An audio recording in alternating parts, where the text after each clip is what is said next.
Birthdays are supposed to be about joy, love, and a little bit of surprise. But sometimes, the gifts we receive can carry shadows we never expected.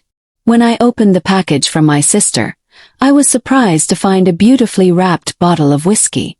At first, I thought it was thoughtful, though strange since she knew I rarely drank. Still, I smiled, imagining it was her way of loosening me up for once.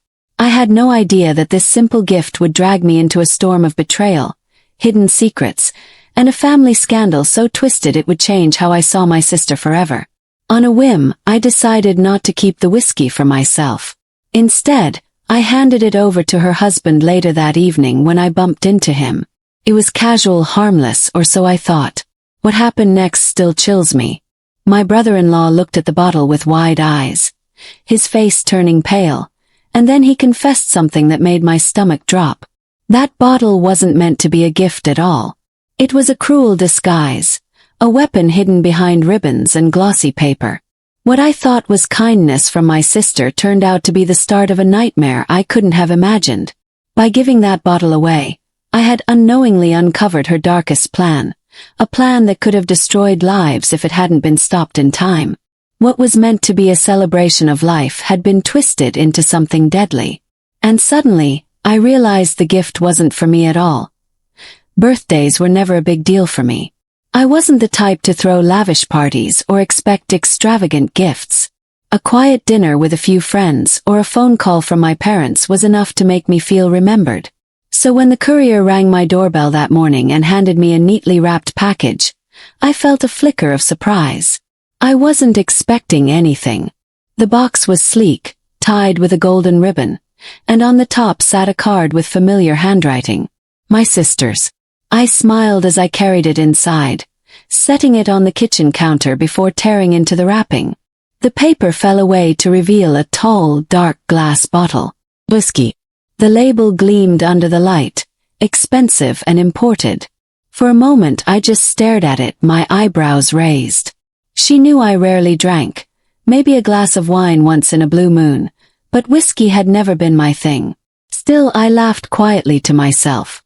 Maybe she thought it was time I learned how to enjoy the finer things. I picked up the card and read it. Happy birthday, big brother. Thought you might enjoy this. Have a drink on me. It was short and casual, with no hint of anything more. I placed the card aside and studied the bottle again. I could almost hear her voice teasing me. Don't be such a bore, live a little. I thought about opening it that night, maybe pouring a glass just to see if I could finally understand why people loved it so much. The day moved on as usual. I took calls from friends, answered a flood of birthday messages, and let myself feel quietly content. Later in the evening, I decided to go for a walk to clear my head. That was when fate seemed to nudge me in a direction I didn't expect. Just a few streets away, I bumped into my brother-in-law, Mark. He was carrying groceries and we stopped to chat. He asked how my birthday was going, and I mentioned my sister's gift with a grin. She sent me whiskey. You know me though. I'll probably never finish it in my lifetime. His eyes lit up in amusement. She did. That's funny, she never buys whiskey for me, and I actually drink it. Without thinking much, I laughed and said, then you should have it. Honestly, it'll just sit on my shelf collecting dust. I told him to wait a second, ran back home, grabbed the bottle, and handed it over to him. Consider it my gift to you instead. He hesitated, looking at the bottle in his hands. His smile seemed a little forced, but I didn't pay attention. I thought he was just surprised at my sudden generosity. We exchanged a few more words and went our separate ways, and I walked home feeling oddly satisfied. It felt good to give something away that would actually be appreciated. That night, as I lay in bed, I thought again about the bottle. The more I considered it, the more I realized how unusual the gift really was. My sister and I were close, but not in the kind of way where she sent expensive alcohol. It wasn't her style. She usually bought me books, shirts, or small things she knew I needed. Something about the whiskey nagged at me, but I brushed it off as overthinking. The next morning my phone rang earlier than usual. The caller ID showed Mark's name. I answered groggily, expecting a casual thank you. But his voice was sharp, tense, almost trembling. "We need to meet," he said. "Now." Confused, I asked if everything was okay, but he avoided the question. "Just come. Bring no one. It's important." I threw on clothes and met him at a cafe downtown. When I walked in, he was already seated at a corner table, the whiskey bottle on the table between us like a silent guest. His face was pale, his hands restless. He didn't even bother with greetings. "Do you know what's in this?" he asked. I blinked, caught off guard. "Whiskey," I said slowly, trying to make sense of his tone. He shook his head, his jaw tight. "Not just whiskey." He leaned closer, his voice lowering. "I tried it last night. Just a sip. Within minutes, I was vomiting, dizzy, my chest burning. I thought I was going to collapse. I took it to a friend who works in a lab, and he tested it." His eyes locked onto mine, filled with something that looked like fear. "There's poison in here." The words punched the air from my lungs. For a moment, I thought I'd misheard him. "Poison? From my sister." My mind scrambled for explanations, but none made sense. My pulse thundered in my ears as I glanced at the bottle. It looked so ordinary, so harmless. A birthday gift wrapped in ribbons. But behind that glossy surface lay something far darker. Mark's voice broke into my spinning thoughts. "She sent this to you.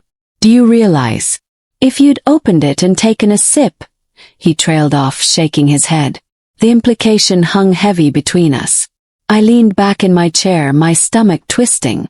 A chill crawled up my spine as realization sank in.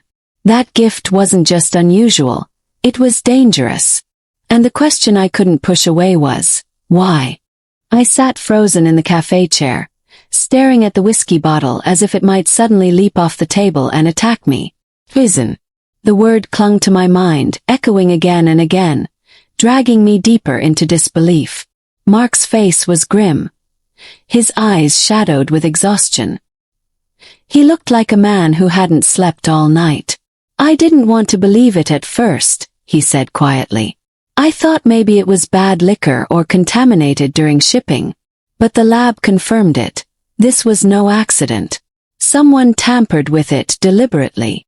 I rubbed my hands over my face, trying to push away the dizziness rising inside me.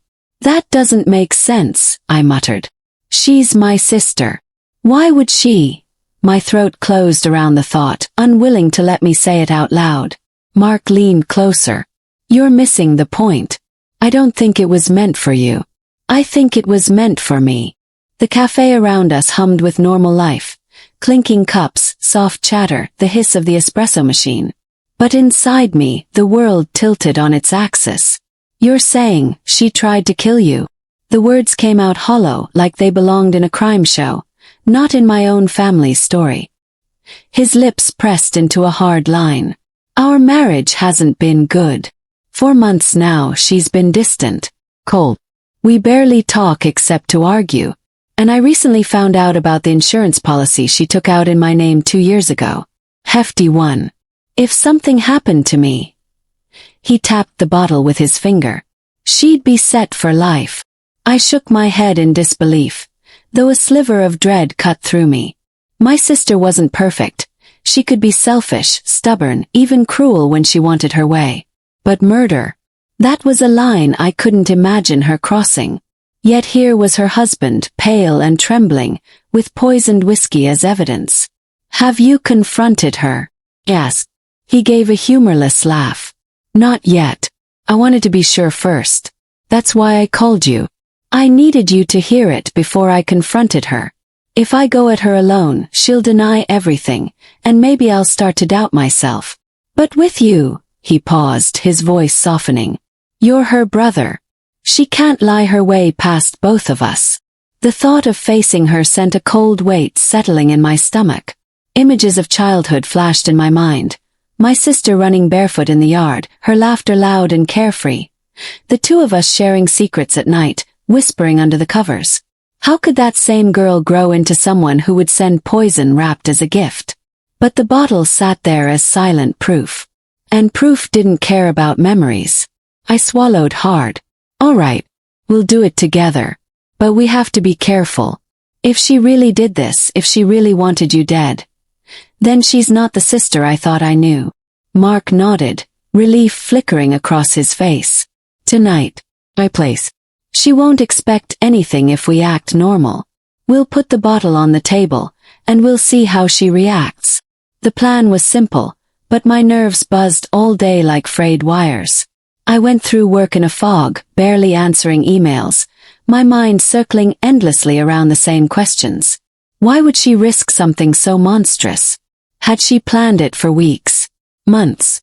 And if Mark hadn't noticed the tampered seal, what would have happened to me if I'd poured myself a drink out of birthday obligation? The thought made my stomach twist violently. By the time evening came, my chest felt tight with dread. I drove to their house in silence, the bottle safely in Mark's possession again. When I arrived, she was already there, sitting on the couch, scrolling through her phone as if it were any ordinary night. She looked up, smiling faintly. "Hey, birthday boy. How was your day?" Her casual tone made me falter. For a brief second I wanted to believe Mark was wrong, that there was some ridiculous mistake. But then he walked in, holding the bottle, and her smile faltered. "Recognize this?" he asked, placing it firmly on the coffee table. Her eyes flicked to the label, then back to us. For a heartbeat, I saw something: fear? Shock? Flicker in her expression before she masked it with a laugh. "Of course I do. It's your brother's birthday gift. What's this about?" Mark didn't blink. "It's poisoned." The air in the room cracked like glass under strain. Her face froze, then twisted into disbelief. "What are you talking about? That's insane." "We had it tested," I said quietly, my voice shaking. "It's not just whiskey, and you know it." Silence stretched, heavy and suffocating. She looked between us, her lips parting as if to argue, but no words came. Then slowly she leaned back on the couch, her mask slipping just slightly. Her eyes hardened. "You shouldn't have given it to him," she whispered, almost too soft to hear. The room tilted. My breath caught in my throat. That single sentence was all it took to shatter the fragile hope I'd been clinging to. She wasn't denying it anymore. She wasn't pleading innocence. Instead, she sounded almost disappointed. Mark's face drained of color, but his voice was steady. "So it's true." Her silence was the only answer we needed. In that moment, the sister I thought I knew disappeared forever. The silence after her whispered words was heavier than any scream. It pressed down on my chest, stealing the air from my lungs. I looked at my sister, the girl I had grown up with, the woman I thought I knew better than anyone, and all I could see was a stranger. Her eyes didn't shine with warmth or guilt. They were cold, calculating, like she had already weighed the cost of what she'd done and was only frustrated her plan had failed. Mark sat beside me, rigid, his knuckles white as he clenched the edge of the couch. His jaw trembled, though he fought to keep his voice steady. "Why, Sarah? Just tell me why." For a moment she said nothing. Her gaze drifted to the bottle on the table, as though it held the only answer she could bear to look at. Finally she spoke, her voice flat. "Because I was done. Done with you, done with this marriage. Done pretending everything was fine when it wasn't. You were supposed to drink it, Mark. Not him." She glanced at me briefly, and her eyes softened for a fraction of a second. "You weren't meant to be dragged into this." Her words sliced through me like a blade. I almost laughed at the absurdity of it. Her small attempt at reassurance. As if it mattered that I hadn't been her target. As if poisoning her own husband was somehow less monstrous. Mark's voice cracked. "So the answer to your unhappiness was murder? My life meant that little to you." Sarah's expression shifted, bitterness seeping into her features. "You don't understand. You never listened, never cared. I was suffocating Mark. Every single day. And then, there was the money." Her voice dropped lower, almost a whisper. "It would have solved everything. I could have started over." I sat forward, my voice shaking with fury. "He loved you, Sarah. He trusted you. And you would have killed him for money. For freedom. Her eyes snapped to me, and for the first time I saw the cracks in her armor. Tears welled, but they didn't fall. Don't act like you know everything. You're not the one who lived in this marriage trapped. You're not the one who gave up everything for nothing in return.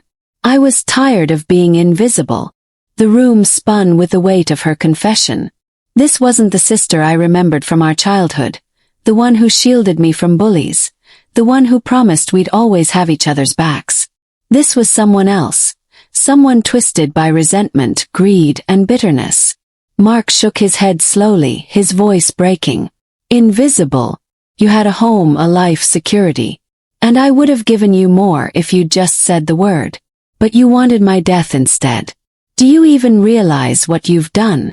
Her hands trembled as she folded them in her lap, her voice shrinking. I didn't think it would come to this. I thought it would just happen. Quietly. Cleanly. You'd be gone, and no one would ever know.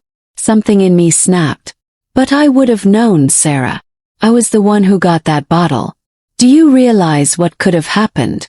I almost drank it. My voice rose, thick with anger and grief. You didn't just betray him, you betrayed me. You betrayed us. Your family. Her face crumpled then, the tears spilling at last. But they weren't the tears of someone who regretted her choices. They were the tears of someone caught, cornered, and stripped of excuses. She buried her face in her hands, sobbing quietly. Mark stood abruptly, pacing the room like a caged animal. His breaths came heavy, ragged. We can't just sit here. This is attempted murder, Sarah. You tried to kill me. You almost killed your own brother. His voice hardened with resolve. I'm calling the police. Her head shot up, panic flashing in her eyes. No, please. Don't do this. I'll leave, I'll disappear. You'll never have to see me again. Just don't. But Mark had already pulled out his phone. His hands trembled, but his voice was clear as he dialed.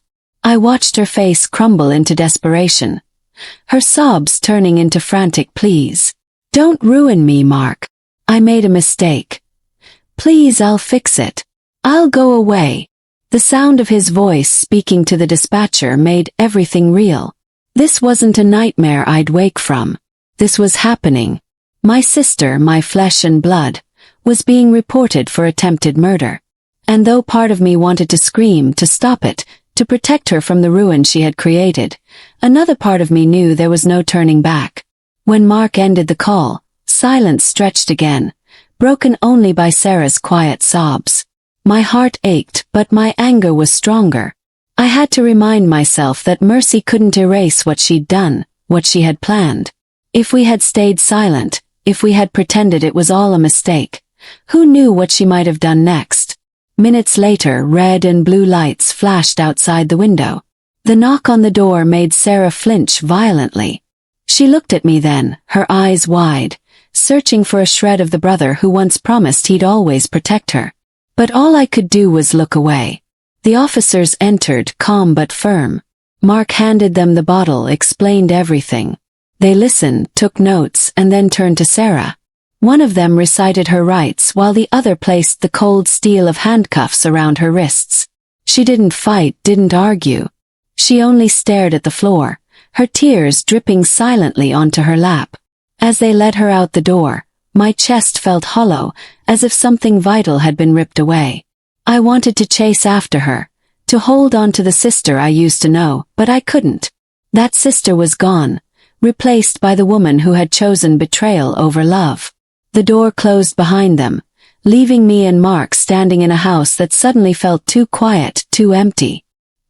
He sank onto the couch, burying his face in his hands, and I stood frozen, numb. My birthday had been only yesterday, but it felt like years had passed. Life, as I knew it, had ended the moment I handed that bottle back to him. And deep down I couldn't shake the haunting thought.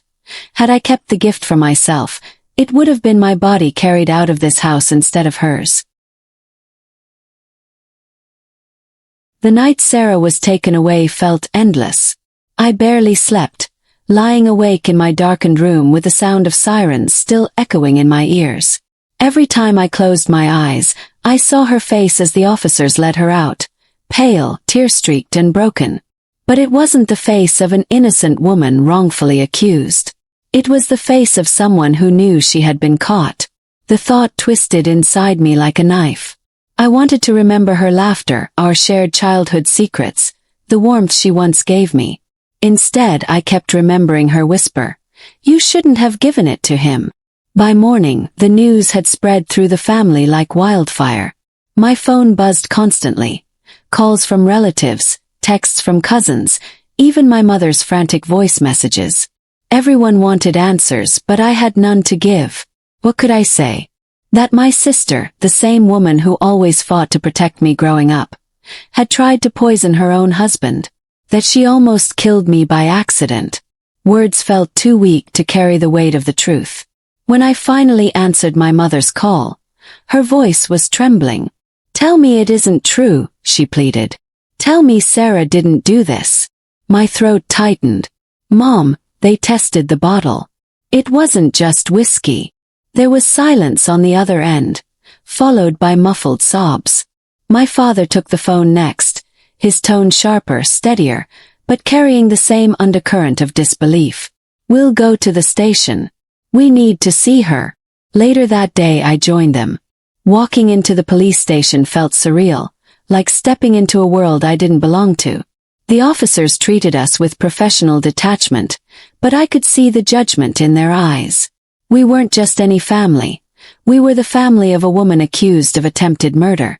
When they finally allowed us into the visitation room, my chest tightened at the sight of Sarah behind the glass. She wore the same clothes as the night before, but they were wrinkled, her hair disheveled. Her eyes were red and swollen, but when she looked up and saw us, her lips trembled into a faint, desperate smile. "Mom, please." Her voice cracked through the receiver. My mother burst into tears, pressing her hand against the glass as if she could reach her. "Why, Sarah? Why would you do this?" Sarah's expression crumpled. "I didn't mean for it to get this far. I couldn't take it anymore. You don't understand what it's been like." My father's voice cut through the room like steel. "You tried to kill your husband. You nearly poisoned your brother. Do you have any idea what you've done to this family?" Her tears flowed freely now. I know. But I felt trapped, suffocated. Mark, he never saw me, never listened. And the money, it was my way out. I thought if I could just be free." She shook her head, her voice breaking into sobs. "I wasn't thinking straight. I sat there, numb, listening to the woman I had once admired unravel in front of us. She wanted freedom, but at the cost of another man's life, her husband's life. How could she not see the horror in that choice? The officers eventually ended the visit, and as we walked out, my mother clung to me, her sobs shaking her fragile frame. "She's still my daughter," she whispered. "No matter what she's done, she's still my little girl."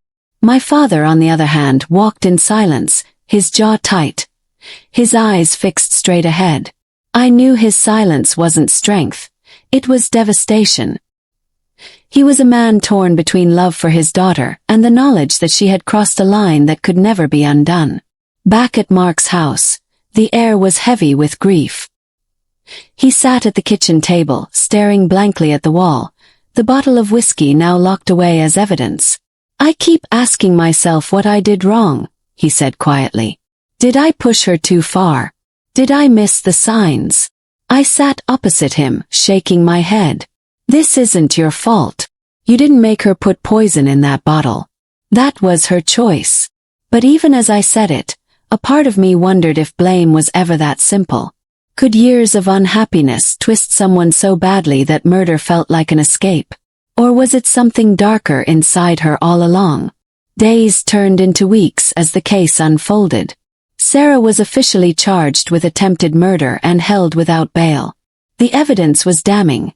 The lab results, her own slip of confession, her financial motives.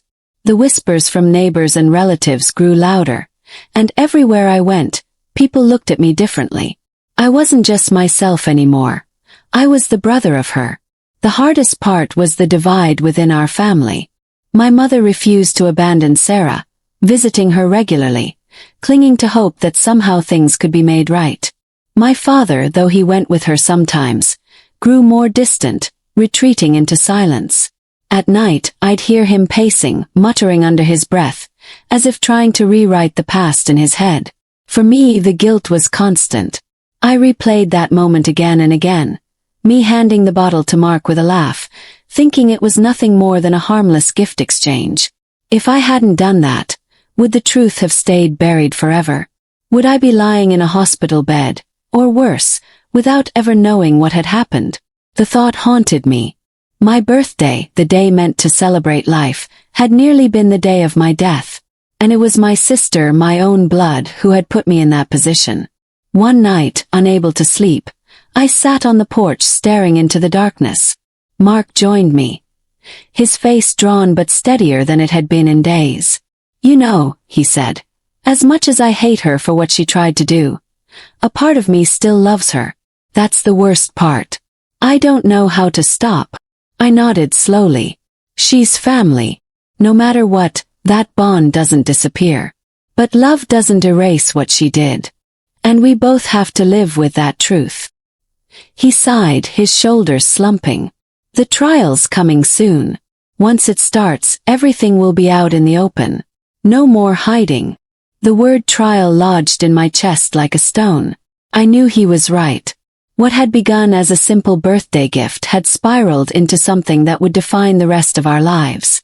And deep down, I feared the darkest secrets hadn't even come out yet. The trial began on a cold, gray morning that seemed to match the heaviness in my chest. I sat in the courtroom surrounded by strangers, jurors, lawyers, journalists, all waiting to hear the story of my sister Sarah, the woman accused of trying to poison her own husband. The air buzzed with hushed whispers, the weight of curiosity pressing down on us like a suffocating fog. I had attended every pre-hearing, every meeting with the prosecution, but this was different. Today, everything would be laid bare, and there would be no taking it back. Sarah was led into the courtroom, shackled at the wrists, her once bright eyes dulled with exhaustion. She looked smaller somehow, diminished, as though the weight of her choices had carved her down to a fragile shell. Yet when she caught sight of me sitting there with our parents, a flicker of something passed over her face. Shame, maybe, or perhaps the faintest hope that I would still be there for her. I wanted to look away, but I couldn't. She was still my sister, even if she was also the stranger who had tried to end lives. The prosecutor laid out the case with brutal clarity. The poisoned whiskey bottle, the lab results confirming lethal substances, the insurance policy Sarah had taken out in Mark's name. Then came my testimony, recounting the day I received the bottle, my decision to hand it to Mark, and the horrifying discovery that followed. My voice wavered at times, but I forced myself to speak every word. Sarah never looked at me while I testified. Her eyes stayed fixed on the table in front of her. When it was Mark's turn, his voice carried the raw pain of betrayal. He described their marriage, the arguments, the distance that had grown between them, and the way he had found himself holding the very gift meant to end his life. The courtroom sat in stunned silence as he recounted his collapse after that first sip, the fear that he might not survive, and the dawning realization that his own wife had wanted him gone. His voice broke at the end, and he had to pause to steady himself. I felt a lump in my throat, seeing the man who had once been her partner reduced to a broken version of himself by her actions. Then came the defense. They painted a different picture, of a woman trapped in a loveless marriage, suffocated by expectations, emotionally neglected. They tried to argue that she had not been in her right mind, that it was a desperate cry for freedom rather than a calculated act of murder. At one point, her lawyer even tried to suggest that the poison could have been planted by someone else, but the evidence was too strong. The tampered seal, the traceable purchase of the toxin, the slip of her own words when confronted. "You shouldn't have given it to him." Each detail closed the door on denial. Finally, Sarah was asked to speak. The courtroom hushed as she stood, her hands trembling, her eyes darting briefly to mine before settling on Mark. Her voice was soft, unsteady. "I'm sorry," she began. "I know those words don't mean much now, but they're all I have. I never meant to hurt anyone but myself. I thought, if I could start over I could finally breathe. I convinced myself it was the only way. I was wrong." She paused, her tears spilling freely now. "I don't expect forgiveness. Not from you, Mark, and not from you," she said, glancing at me. "But I wanted you to know, I wasn't always this person. Somewhere along the way I lost who I was. And I can't get her back." Her words hit me harder than I expected. Part of me wanted to reach across the distance and hold on to the sister I once knew, the girl who had looked out for me, laughed with me, loved me. But another part knew it was too late. Apologies didn't erase poisoned whiskey bottles or the shattered trust that would never be rebuilt. The jury deliberated for less than 2 hours. When they filed back into the courtroom, the tension was unbearable. I gripped the edge of my seat as the foreman stood. "We find the defendant, Sarah Collins, guilty of attempted murder."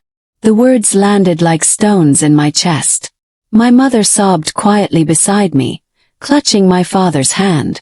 Mark sat rigid, his face pale but resolute. Sarah closed her eyes, a single tear slipping down her cheek, but she didn't protest. It was as if she had already known the outcome, accepted the weight of her choices. The judge sentenced her to 15 years in prison. As the gavel struck, sealing her fate, I felt a strange mix of grief and relief wash over me. Grief for the sister I had lost, for the family torn apart, for the innocence of our childhood now forever tainted.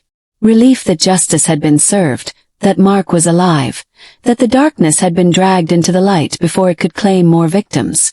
Afterward, I stood outside the courthouse, staring at the gray sky. Reporters shouted questions, cameras flashed, but their voices blurred into background noise. All I could think about was the cruel twist of fate, that a birthday gift, something meant to bring joy, had unraveled the deepest betrayal I could imagine. Mark joined me, his expression weary. "It's over," he said quietly. But I knew it wasn't truly over.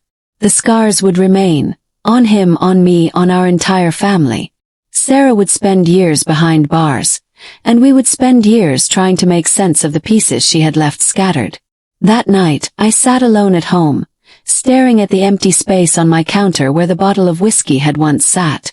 The memory of it haunted me, the smooth glass, the golden ribbon, the promise of something special. I realized then that the bottle had never really been a gift. It had been a curse, a silent messenger carrying the truth of who my sister had become. I whispered into the quiet, as if speaking to the shadows of the past. "Goodbye, Sarah." And with those words I finally let her go. Not the sister she had become, but the sister I had once loved, the one I would never see again. Sparkles, if you enjoyed this story, don't forget to like, share, and drop your thoughts in the comments. Television, subscribe to Twisted Fate Chronicle for more shocking and unforgettable tales.